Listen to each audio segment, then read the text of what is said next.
Hey everybody, it's your boy A13 back at it again with another Draft League interview, and this time we have a very special guest on the channel. You want to go ahead and introduce yourself? Okay, Olivia Sama. Oh wait, could you do that going again? I. All good, all good. Yo, what's going on, guys? It's Liv here, aka Olivia Sama. All right, and so today I'm just gonna ask you some questions about BBL or the Yeah, Banlist sure. Battle League. Yeah. And while we're at it, I hope you don't mind randbats. I'm perfectly fine with Randbats. I don't really have a lot of teams. All right, that's. I felt that one actually. Yeah, I only have Draft League stuff on my builder, so it works out perfect. All right. So, and for the first question, actually, uh, what's the origin behind your draft league? Okay, so this is actually pretty interesting. So BBL started back in very early 2018, around January, February, where I was originally going to start it with a friend of mine, Flame Horizon. I'm not too sure how much he's even still around these days, but the intention was myself and Flame were going to start an Ubers League because we hadn't really seen a lot of Ubers Leagues, and the only ones we had either allowed every single Pokemon in your entire draft to be an Uber if you felt like it, or B, it was like an S tier league where you can only draft like one Uber, and the best ones were like Magirna or like Giratina Origin. So we wanted to do like an Ubers league that didn't necessarily just allow the Mega Rays, Primal Groudons, because no one likes playing against those. But we also didn't want it to just be like Protean Gren is a top five Uber either. So we created this. Both of us got busy, so we ended up not actually starting it the first season until around May or June of that year. And yeah, that's pretty much how it started. I mean, the ban list has changed so much over the years. I think in our first season, the best mons we allowed were, well, we allowed like Arceus Fire and stuff like that. We allowed like Palkia, Zekrom, Groudon. I think was like one of the best allows we had. And now we're allowing like Lunala, Mega Mewtwo, stuff like that. So it's really changed over the years. So it's just expanded as it kept going. Yeah, exactly. Like even season one, we didn't even put a cap on how many Ubers a team could have as long as it was within their points. And now we have like a whole system in place for Ubers and what you can and can't draft. So we've done a lot of balancing over the years, but I think we've made something that actually pretty well work. That honestly sounds really great. Like, Mm-hmm. uh, first of all, congratulations on just how quickly it's grown. Oh, thanks. Yeah, no, it especially between season six and seven, it's grown ridiculously quick. Season six we made a new server just because of how dead the server was. Seasons five and four. So season six we made a new server, and between season six and seven, I think we've like tripled the server size, roughly triple. It went from around like just under 100 people to now we're at around I want to say 240, 250. And it's really active too. I know like even in the past seasons we've never really had a lot of people like too involved outside of first couple weeks of the seasons, and now like the season a lot of people are like really involved trying to do speed tours. We before this season we never even hit more than like 8 or 10 people in a speed tour. Now we're regularly hitting like 16. We even had a 30-person one the other day. Oh wow. Yeah, we had to make a second speed tour for it, believe it or not, which is honestly insane to think about. Because, I mean, most people just, especially because it was a Wednesday night too, you wouldn't think most people would be around Wednesday evening. That yeah, Wednesdays are. But Wednesdays are that weird. They're that weird hump day, you know. So like, it's Yeah, like Wednesday's the day I want to do nothing. I don't want to do a speed tour for 4 hours on a Wednesday, but apparently 30 people did. So, shout outs to the 30 people that signed up. talking about speed tours, what's the average skill level that you see in your opinion? So the speed tours are really weird. We typically like to do the speed tours mostly as a basis for the staff, to be completely honest, to try and test cores. Not necessarily because of like the player base. As weird as that might sound, we mostly do it for ourselves to try and draft different things, and just make sure that we're not overlooking anything. But we sometimes, especially in this set, we get a really wide range of people from people who seem like they're picking up Pokemon for the first time, let alone draft, to people who are like really strong battlers. And even the people who are really strong are really like average or not good have had some pretty okay showings in speed tours too before. So it's not like it's just a matter of oh, X person's winning all the time. It's pretty ranged. So it's been at least a cool experience in that regard. But we typically do it at least mostly for the staff to test things. And because we know at least the staff are going to be, like, most of the staff are pretty competent, at least, even if they're not like top tier battlers. Whereas the player base range is way too much to get an accurate judge from that because we have some people that are really good and some people that are just kind of average. And would you say the same regarding? I mean, about the skill level. Would you say the same regarding the draft league itself? For the past for season, it really depends on the season. We've had a few seasons that have, in my opinion, been really really strong skill level, such as season 4. Was probably one of our strongest seasons to date. We had some players like L5 and Money Guy playing. Not necessarily, to be fair, it was definitely not their main league, and it was pretty obvious to tell that, at least in my opinion. But as a whole, though, we've still like had a range of really strong players. Season 5 is another strong one. 6, we just did one showdown division, and so it was kind of condensed in that regard. But it really just depends on the season, to be honest. Some seasons are really strong, some seasons aren't. This would be another really strong season in my opinion, especially the RCS division. It's probably one of the strongest top divisions we've had in BBL. So I'm looking forward to it, at least in that regard. All right, I'm looking forward to seeing some of these games. A lot of good players have joined by the sounds of it. Oh yeah, no, we had. I'll be honest. When apps went out originally, I did not think that we were going to get as many apps as we did. To put into perspective, I initially said we were going to do 3 divisions because I thought that at best we'd get like 60, 70 apps. Because typically we get around like 40, 50. And I figured, 60, 70, especially coming off of BBT, sounded like a reasonable expectation to have. Nothing too high, but nothing underselling either, so we weren't unprepared. So we prepared to do 2 to 3 divisions. We got over 100 applicants, and that does not include people who cut their apps when the very, very, very last second Wi-Fi division came back. Nor does it include staff apps in that, which I made all the staff apply just to have their apps documented. So that number doesn't include either of those. And we still had about, I think, 103, 104 applications, which is about 40 or 50 more than our highest application pool, which I believe would be around 53, 54 applications before this season.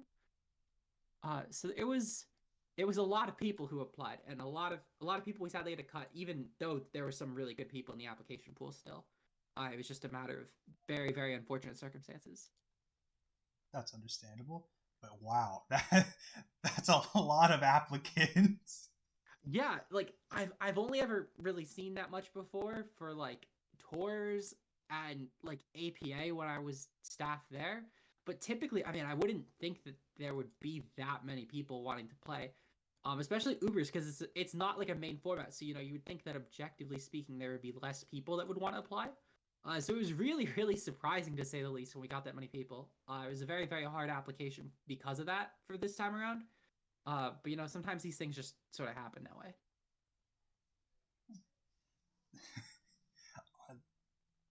Well, wow. Again, congratulations on Thank you. the sheer amount of numbers you got this time around. Yeah. In terms of the division skill, though, we tried to at least make sure that we had balanced divisions, which again meant that we had to cut some people. Like we had a few people for Savali that we didn't want to necessarily throw into null because they would be too good, and also it keeps that way we have backups if we need. So I guess to answer the question, because I realized I kind of didn't really answer the question. Oh no, that's fine. It really just depends on the division. It just depends on the division in terms of what the skill level is, I guess. Some of them I think are really good. Others, while not bad, I think are intentionally put to be a little less good.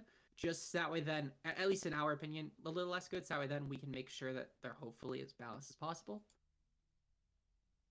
So it's like I guess it's in a sense it's like you're grouping them together not according to their skill level, but what you want to see out of them, like growth wise. Well, intentionally, like we intended for it to be by skill level, but obviously there's no objective way to specifically say this person will always perform better than this other person. So it was based on like what we thought the applicant's skill level were. Which it's really hard to kind of do that for 100 people, especially when most of the people fall around the same level. But I feel like we hit at least a rough level for everyone. But we did intend for it to at least be off a skill level. That was our goal. In terms of if we hit that or not, I'm not necessarily sure. but I think we at least got close. So, okay, so I'm gonna sidetrack a little bit. I hope you don't Okay. mind. Yeah, no, that's perfectly fine. But just based off the sheer amount of numbers, did you ever actually expect the league to just blow up as much as it did?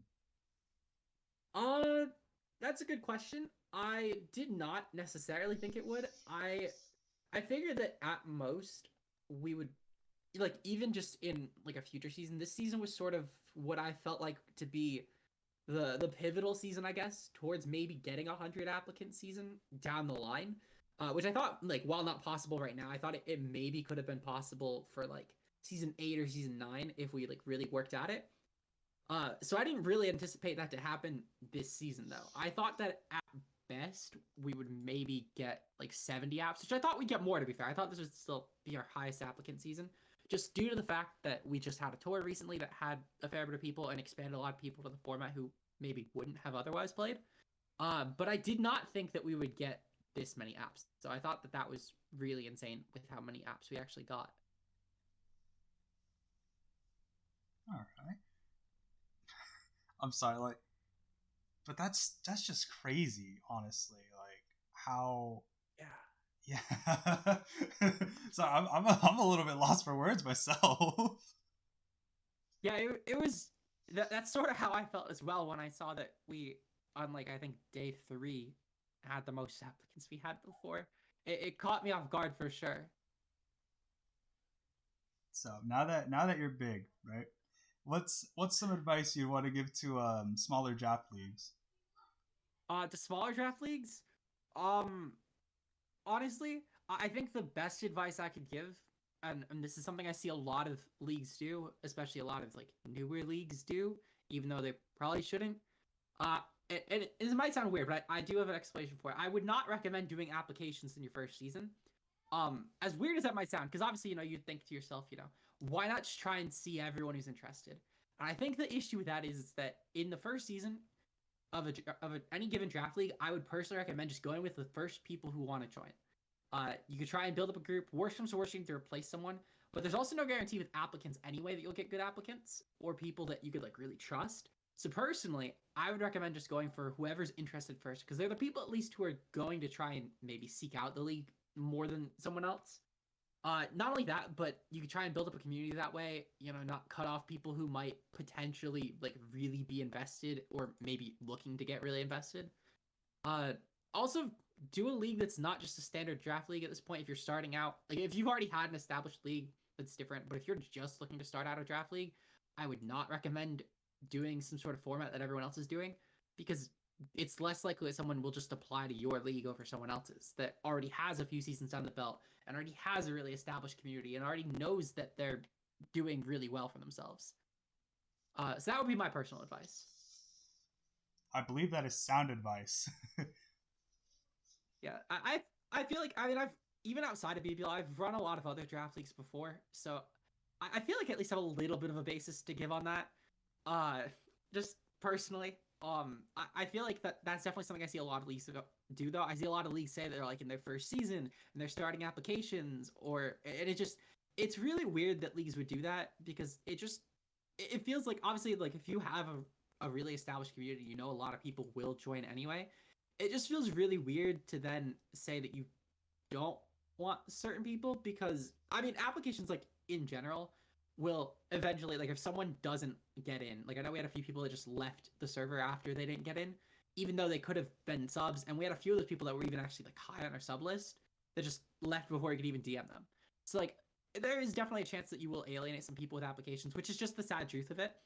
But especially then when you think about just doing that in your first season, when you really don't have a lot of people maybe interested in your league because you haven't established it definitely does, in my opinion, hurt the future in terms of like ongoing growth potentially. All right. And okay, so I'm not gonna lie to you. You've answered a lot of my questions in like a single go. Oh, it's I'm sorry. No, that's fine. That's fine. I was actually kind of hoping that that they just enjoy talking about it. And honestly, I've been having a blast just listening to you go and talk. Oh, I appreciate it at least. So now we're gonna do a little segment that's kind of deviates because I had two people ask me if we could Okay. do this. And so you Out have of curiosity, was that Cherry and Lucas? uh I know Lucas was the one who told me about the interview. I figured it would be Cherry and Lucas. well, yeah, you're right on the money. I figured. So we have a oh yeah, keep going. Go ahead. Oh, I was gonna say they're both great. Lucas, shout out to Lucas. Obviously they're both in the Wi-Fi division this season as well. I'm looking forward to hopefully getting to play them both. But yeah, sorry I interrupted. What were you gonna say though? No, that's fine. I was gonna say that the segment we have in store today is actually a fan segment where two fans have submitted questions for you. Oh, fun. Yeah. So the first one is from someone who simply goes by the name of L, and they ask, "Do you think Yveltal is stronger than Eternatus?" Yes. Okay. So I clearly know this is Lucas asking this because I've had this debate with Lucas before. In terms of this, I passionately believe this actually. For a few different reasons. The first being is that Eternatus, while it is a really good Pokemon, and I do really think it is a close second, and I do need to preface that because I know that Lucas will be asking. I do think that Yveltal offers a bit more versatility to a team. While Eternatus obviously is a really fat Pokemon, it can't get poisoned. It's really fast as well. It does lack a little bit in terms of move pool versatility because while it does what it does really, really well, Yveltal's just a lot more malleable to what you need in any given matchup. For example, if I need Yveltal to, let's say, be a really good offensive mon because my opponent doesn't really have a lot of good defensive checks, but they have things like maybe a fast electric type they can revenge. I can make Yveltal a pretty viable Scarfer between just dark and electric options because of things like Dark Aura, and also just the typing's a lot more splashable offensively than Poison Dragon, which is still really good. It's still obviously like Poison's gonna hit fairies, and it has like Mystical Fire for steel types, so it is still really good coverage wise. But you can't just as easily make Eternatus into like a viable Scarfer or like a choice Pokemon, whereas you can with Yveltal, obviously, which mostly also is a great benefit there because of the fact that Yveltal also is able to lock into Oblivion Wing and still get recovery that way, which again you can't really do with something like an Eternatus, for example. Not only that, but I think another downside to Eternatus would be just mostly the fact that in any given matchup you can typically figure out what set your opponent's going to run on it, whereas Yveltal will usually have at least 2 or 3 good ones. For example, obviously in any given matchup, just offensive Yveltal will always be good between things like, for example, Oblivion Wing and Knockoff just being such spammable options. You could typically do a lot of damage to most teams. Taunt's a good option in any sort of defensive set, and most defensive sets will just thrive in Draft League because you can tailor them to take hits pretty easily, even from just most fighting types, which would be neutral on it, just due to the dark typing. So there are a lot of things you could really do in that regard, and I personally feel that because of things like that, that Eternatus just is a bit less adaptable. While there are Cosmic Power sets that are still really gross to kill, Dragon Dance sets just to get speed, so you can still take advantage of the speed boost, which you couldn't do with, let's say, a Scarf on Eternatus. Yveltal is just a lot more immediately really good, and I think that's truthfully the biggest upside to Yveltal over, let's say, an Eternatus. Also, if you look at a lot of the allows, which is my point was mostly on what we allow in BBL for why I think it's better. There's a lot of things such as Mewtwo, Lunala, Marshadow that Yveltal is just so good at naturally checking, and Eternatus, especially against like the psychic types such as Lunala, Mewtwo's, etc., it just struggles a lot more in that regard to actually check those. So I think it's mostly a matchup thing too of why I think it's better. But I just think it is a better mon overall anyway. I see. Well, pretty sure Lucas is gonna have a field day with this one. Oh yeah, no, I know he talked about, I think, his like 27-0 season with something. Oh, I was present for that one. Yeah, I figured he was gonna bring that up. I mean, it is still a really good mon. Like if we were to allow it this season, I do think it would be a very, very close second to Yveltal, but I do still think Yveltal has the edge, mostly because, again, it's slightly more versatile and also match dependent. This is ladder. You could maybe make the case otherwise. I think they're both pretty equal on ladder, though again, I would probably favor to Yveltal just because of Shadow Calyrex being such a menace. Oh yeah. But I do think that overall though that in draft, especially for the BBL format, there's slightly more that favors Innoveltal's favor than Aeronatus's. Not that either are bad. I just think that it's slightly more favorable. So that would be why I think I would go with why I would go with Yveltal over Aeronatus. That's honestly a fair point. So honestly, I'm gonna say this. Shout outs to you for not allowing Calyrex Shadow Rider. That thing Oh, is of course not. No, scary. it's mods like that why we never wanted to go full AG or anything like that in BBL. They're just way too oppressing, even for an Uber setting, in my opinion. To ever really consider allowing those. So I didn't really want to ever cross that territory. We did have that one AG season, but it's regarded as the season that the staff try and forget about for good reason. It was a fun like one-off season at the end of the gen, and everyone was bored. But I would never do it again. I would absolutely never do it again. You cannot pay me money to do it again. Um, I I really don't like AG seasons personally. They're just someone will basically just get rewarded for getting a really good pick, and it doesn't end up being fun for like half the league. I felt that. So on to our second fan question. This one is from someone who I'm pretty sure you also know, Liv's second son. Yeah, that's Cherry. He asks, "How does it feel to be a Pokemon mom against amongst the BBL Discord community?" Oh god, yeah, this started completely accidentally. For a bit of context, because this is an event you kind of need context for. Basically what happened was, one night, I forget the full conversation, but I remember myself and my good pal Clutch sometimes were talking, and we were discussing out just general. I'll actually try and find it. Sometimes. Here we go. Okay. So basically, oh, never mind. I can't even find it. Okay. So basically, what happened? The Clutch and I were talking. Clutch called me. I think Clutch was the one that called me the server mom or something. I can't remember specifically how it went down. But I ended up changing Clutch's nickname in the server after he said that. After I changed my name to Olivia C Mom in the server, because my Discord's Olivia CMM. So that was why I did that. And then he decided to change his. Well, I changed his name to Clutch sometimes because I thought that would be pretty funny. So then Cherry voluntarily made himself my second son. And then from there, Fran got named my third son because of the fact that that Fran Fran definitely like really. I guess the kindest way to put it is appreciate. I'm not to diss on Fran or anything. Fran's a great person. I love Fran. But Fran definitely like really appreciates my content. I don't want to call him a simp because different from that. But Fran really does like try and be involved a lot. So Fran was nicknamed for the coach reveals my third son because they were both in type null. So we thought it would be a nice little funny thing there to mention them both because Burgo also refers to them both as my simps in the admin chat. So we thought it'd be pretty funny to do that. So then now I have a fourth child, and Rainbow during the apps tried to make himself my fifth child on top of that.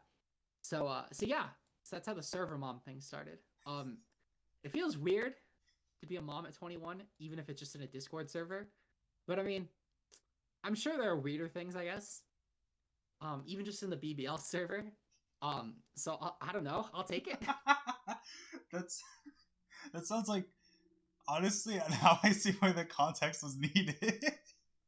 Yeah, no, it's a very context needed story. It's not just something I could just flat out answer because I mean, even if you just look in the server, it's not something you would just get just looking in the server. So it's definitely something you kind of need the context for, which is why I said it would be very, very needed to the story. That's fair. Yeah, Oh man, that's a great story though. yeah. I mean, it's pretty funny looking back. It was really weird, like when it happened, but the more it went on, I think the funnier it's been personally. Um, but yeah, um, so it's just one of those things, I guess, that just sort of happened. Um, there have been a few others, I guess, in that regard. Like I guess with my role names, I one night these all sort of for some reason happen around something with Clutch. I don't know why, but they always do. But like with all the really really literal role names, basically like I just Clutch asked for a teal color because I gave all the staff their own color, and he said I don't know how about teal. So ever since then, I just started naming everyone's roles like extremely literally. Like you'll see, for example, Brown's role name is if you're asking for a hex code, I can I think it was, let me pull it up because it gets cut off. If you're asking for a hex code, I can supply one. Is Brown's role name. We have just blue with no E at the end of it. I'll take blue. Give me cyan, por favor. Dark green since pink is taken. Like it's just the whole thing. So like it's just a lot of things like that. They all for some reason start around clutch, and I don't know why. It's just pure coincidence. But there's just a lot of things in the BBL that just sort of happen, and they just stick. And I think this is one of those things. It's just gonna stick. For some reason, I don't know why, but it's funny that it did. Oh, that's great. Yeah. Oh, sorry. I was reading out loud. Someone DM me asking for something, and I was reading out loud the response, saying yeah, like a normal response to that. No, that's fine. I don't know why. I mean, if it helps, while I was writing these questions, I kind of the entire time I was just all like, "What is the?" That's kind of funny. Well, this has been great. Yeah, I agree. This has been fun. Yeah, this has been really great. I guess we can just end it here because you've answered all the questions that I had, and even added a little more. Which thank you for that. That's great. No problem. I'm glad I was able to answer all your questions, even if it was speedrunning through. No, that's fine. Like I said, like even though it's by name an interview, in reality, it's just more. I like to think of it more as just like me and someone, we're just chilling, playing Mons, and asking questions. Like that's really all it is in truth. That's fair. Like a podcast. Yes, exactly. But you know what? I'm glad that I was able to hop on. It was definitely a fun experience. And I'm so glad to have had you on the channel. This was great. Thank you so much for accepting the interview. No problem. I like these sort of things. They're always just really laid back, and especially because I don't have to do any editing. It's really nice. Yeah. You know, I would say same here, but I just don't know how to edit in general. So so I'll leave a link. I'll leave a link to the BBL in the description below. I will also go ahead and leave a link to Liv's channel in the description below. Ooh. So yeah, you know, two birds, one stone. Yeah, exactly. Two birds, one stone. I'll take that. Alrighty. And do you have any last words for us before I end the video? When is this going up? Probably today. Probably today. Yeah. If for anyone watching who might be curious about the BBL draft order for this season, Thursday 8:30 p.m. PST. There's a Twitch channel linked in the announcements they'll be streaming the draft order reveal. Make sure to come out. It'll be a fun time. We'll be doing marble races to decide the draft order, because we thought that'd be really funny. That's something interesting right then and there. Yeah, no, exactly. That's what I thought too. I thought it would just be a really fun way to do the draft order. Shoutouts to Corey, the one who's streaming it. He came up with the idea. So we thought we'd roll with it. So 8:30 oh my god, I made a really bad pun, I just realized. 8:30 p.m. EST, draft order reveal marble races. Make sure to stop by. Just don't make any marble rolling puns like I just did, or I'll cry. All right, and with that being said, thank you so much to everyone who's watching, and I will be seeing you guys later. Peace. Bye.